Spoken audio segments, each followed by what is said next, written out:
A Turkish technical delegation is due to visit Liberia shortly to assess the Rabos International Airport, the infrastructure at the Rabos International Airport, and explore means for investment opportunities.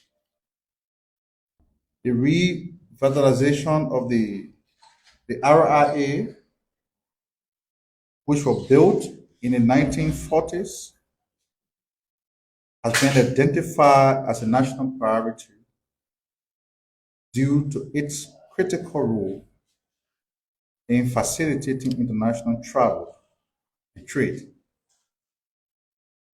The collaboration is one that holds significant potential to transform the Rabas International Airport into a modern, efficient international airport that aligns with global standards.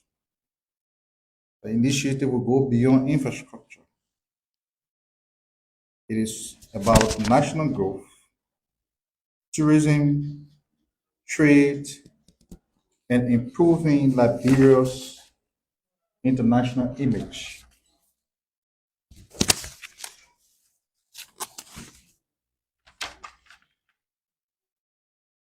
When when there's an electrical glitch at the airport,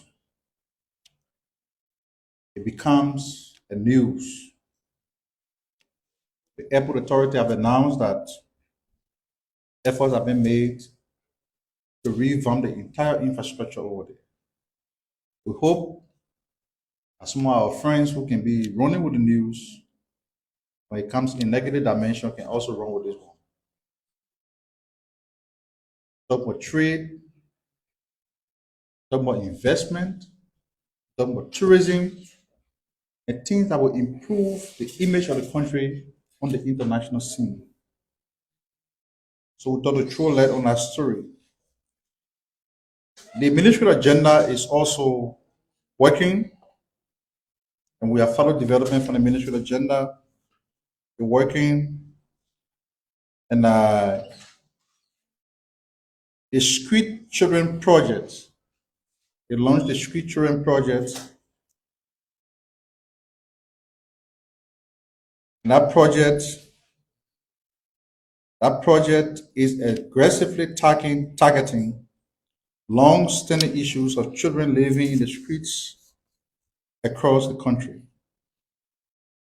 The Street Children Project takes a three-pronged intervention strategy: academic enrollment, transitioning children from the streets into classroom, family strengthening and livelihood support, which entails equipping caregivers with essential resources and training, and one of business grants provide financial support to help caregivers sustain their household. The success of the pilot phase is due in large part to collaboration between the government and partners such as UNICEF, Save the Children, and the Chinese Embassy, Give Directly, Street Child of Liberia, SOS, Children Village Liberia, and funding from the Government of Liberia. So the ministry agenda is working to ensure that the kids you see in the streets, some instances, kids are reduced to breadwinner for their families, which is very appalling. It is a social problem that as a country we have to endeavor as much as possible to address. So the Ministry of Gender, Children and Social Protection has launched that program.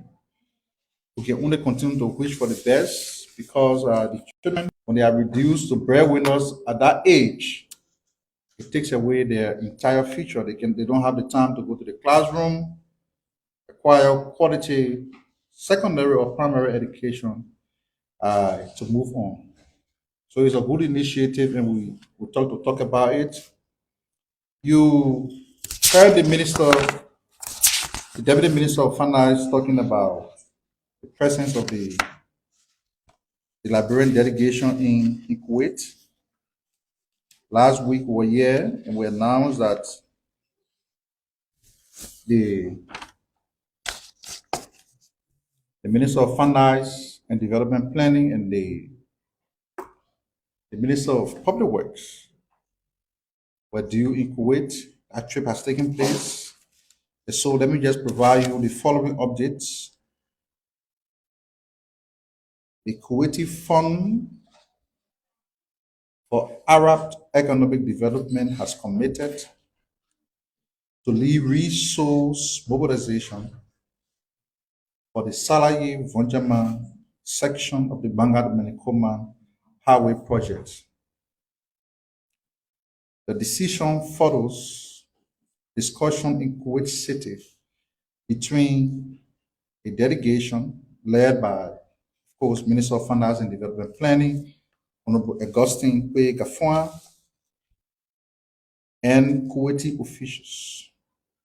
The fund will essentially coordinate with other Arab leaders, including the Saudi Fund for Development and the OPEC funds, to secure financing for the 114-kilometer stretch of the road, that is from Saraye to Vonjaman.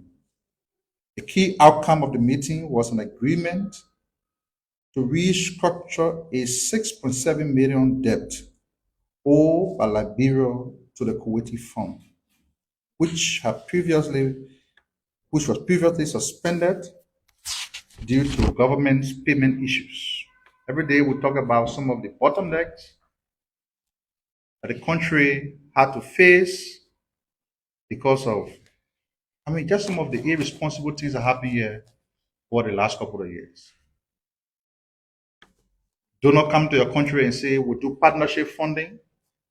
You raise this, we gave this to build your road. And as a government, we failed to do our side of the bargain. And in the end, everything about the Kuwaiti was suspended because you now have a responsible government in charge. Those are being reopened. We talk about the Chinese. Because of some of the decisions we took at international fora,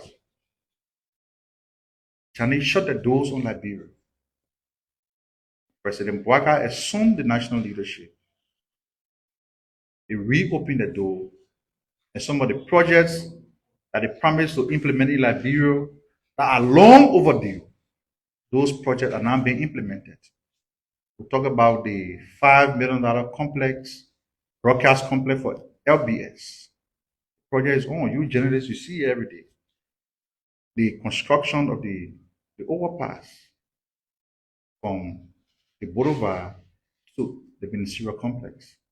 That project is about to begin. It's only a matter of time because there was some telecommunication installation in the corridor. And in that time, I'm told payment have been made.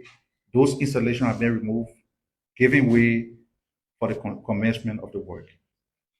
So the country is making progress. So the delegation, with the restructuring now, the fund will release with health funds for the contractor to commence work on the highway. So what has basically happened is that they have been reassured that payments will be made, and so they will now release the remaining funding to the contractors to commence work on the highway. The priority is to mobilize 76 million for the pavement, focusing on a 50-kilometer section of the road.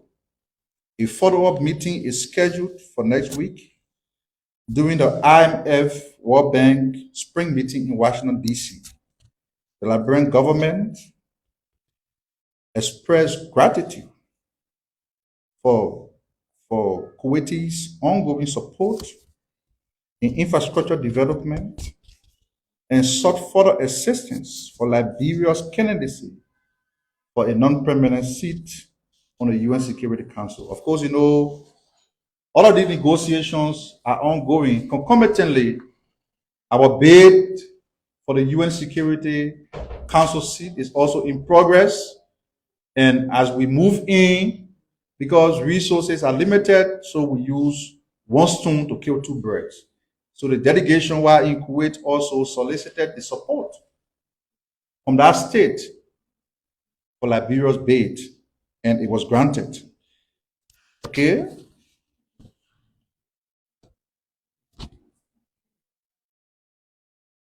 The Liberian government delegation represented in Kuwait are expected to hold further talks with Kuwaiti port authorities and other officials of Kuwait government, and these negotiations are aimed at strengthening bilateral relationship.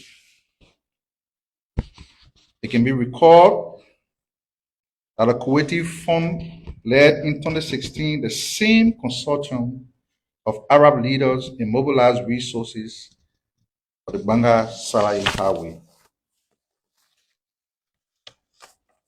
As a government, we continue to remain grateful for the support we're getting from our international friends to help address our road infrastructure problem, because it has to be done. President Boga has repeatedly said that you cannot develop this country without road infrastructure. That is why he places great focus on it, and we are making progress as a government. Just lastly, before Honorable Larima comes to speak, we listen to the former president when he addressed the rally at the CDC headquarters. And he made some allegations against the government. Among those allegations, he said,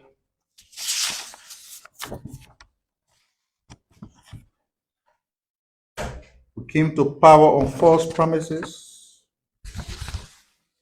We have increased poverty. Democracy has been eroded. Legislative independence has been undermined. He also went on to say that he conceded to defeat, not because he was weak, but he was strong to put Liberia first. On a more serious note, there are a lot of good things that happen in the country, and if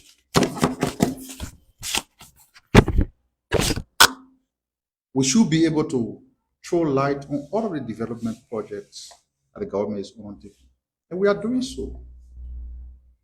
But sometimes, given the fact that we live in a pluralistic democracy, when these statements are made, we are constrained, we are compelled to say something about them. First of all, it is a pity that the very former president and officials who stole from the Liberian people over the last 6 years, they enriched themselves and kept those poor people in poverty.